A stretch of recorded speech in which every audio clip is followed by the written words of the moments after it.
Hey everyone, it's Shannon from Speechy Musings, going to talk through scheduling and how I plan to schedule this year. What you need is a big white poster board as shown. I drew a grid on it, so ignore that. Colored pens you can see along the side here. These small post-it note things, they're sold at Target, but they're really tiny little post-it note strips. And coffee, obviously. I used a ruler and like a big laminate strip actually to make these straight lines. So something like that would also be helpful. Step 1 is email your teachers and get availability. This is just an example of what it might look like. So you might write things like first grade is available from 10 to 10:30, Monday, Wednesday, and Thursday. The trick to this whole method is color coding. So now I've indicated that first grade is going to be yellow by putting kind of the strip under here. You can also do it by individual teachers if you don't have kind of common grade schedules. So you might say Mrs. Smith and Mr. Jones are free during these times. That arrow means all week, so 8:20 to 8:40 all days of the week. You might write separate things if you have different classrooms. So you might write something like, if you have a life skills room, they prefer mornings, and 8 to 10 all week works. Here's just another one. This arrow to the dot means push-in. So there might be different times of the week that work better for push-in and some that work better for pull-out. So you can separate it that way. And then the color coding. And I'll go through more color coding later. But first, email teachers, get availability, and write kind of a note like this of everything. Step 2, get your caseload. So then I would write a list like this. This is obviously not my entire caseload. But you would write the name, a grade, or a teacher if you're separating by teacher, or the classroom if you're separating by classroom, their minutes, and then maybe a note on what they're working on if you want to group. I try not to have as many mixed groups as possible. I'll try and do as few as I can, so something like that. And then write a little sticky note for each student. So you might write Zach. I wrote 30 in the corner just because not all my students have 30 minutes, even though that's how I wrote it, just so that I know when I'm organizing. This arrow across means one-on-one. I don't want that student with another student. I want them to see them individually.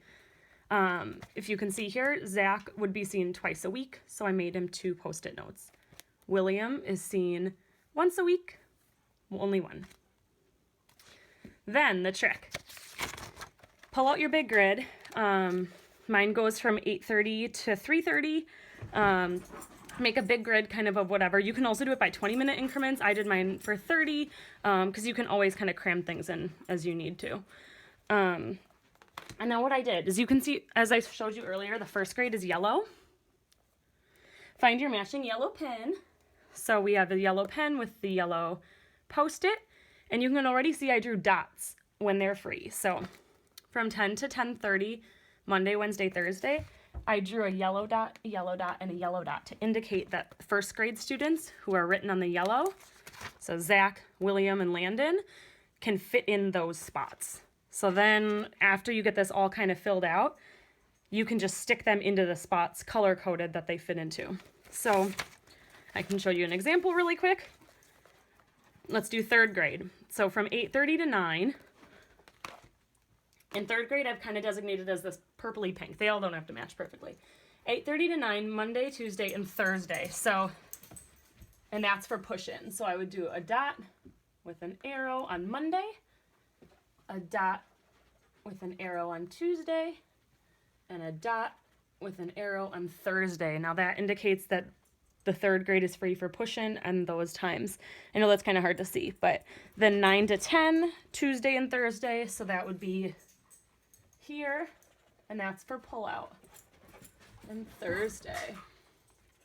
And you would go through all your times and do that. So this whole thing is going to start to look like a big rainbow. And then, once that's all filled out, you come over here. Well, let's do life skills really quick, just because I have that one. So Joseph is in the life skills class. I'll be seeing him 3 times 30 for AAC, and then life skills is free 8 to 10. Let's say they are going to be green. So stick a sticky next to them. Grab your green pen, and then 8 to 10.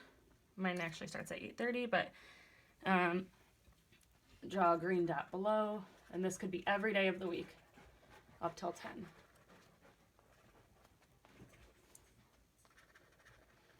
So you can see this whole left side here is going to start to kind of fill up with different colors based on when kids are free.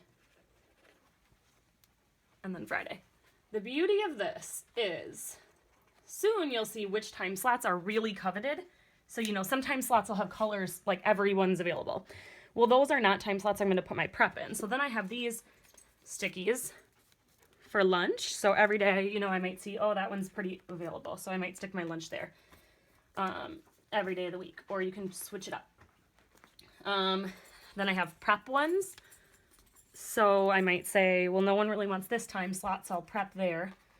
No one wanted this one right before lunch, so I'll prep there. I also have eval ones. So my district gives us a certain number of eval hours a week, so I wrote out a sticky note for that many hours. And then you can just stick them in kind of where they fit. So maybe I want like an hour that on Tuesdays, and 30 minutes after my prep on Mondays. You can always play that around as you get going. So then we return to our students. So I would schedule this stuff first. Otherwise, it's never going to fit in. So just make time now. If you need to play around with prep and eval later, it's easy to do so. But I would put it all on first. And then you see here, we have Zach. He's yellow. So all you have to do is look for a yellow dot and stick him in. Here he is again. So I have him that Monday. That probably makes sense to do Monday, Wednesday. William is 30 minutes. Maybe I'll put him on this random Thursday that they're also free, because I only see him once a week. Landon would be 3 times a week, so we have to find 3. Maybe I'll put him here with Zach in a group, here, and then one other time, maybe he can go with William on Thursdays. The way I drew my boxes, as you're starting to see, is that you can put 2 Post-its, you know, in height and then 2 in width, so that you could fit up to 4 students, and that also limits your group size to 4, which I think is super appropriate. So obviously here I drew an arrow on the top that indicates I want to see Joseph one-on-one. So I'll put him somewhere where there's pink.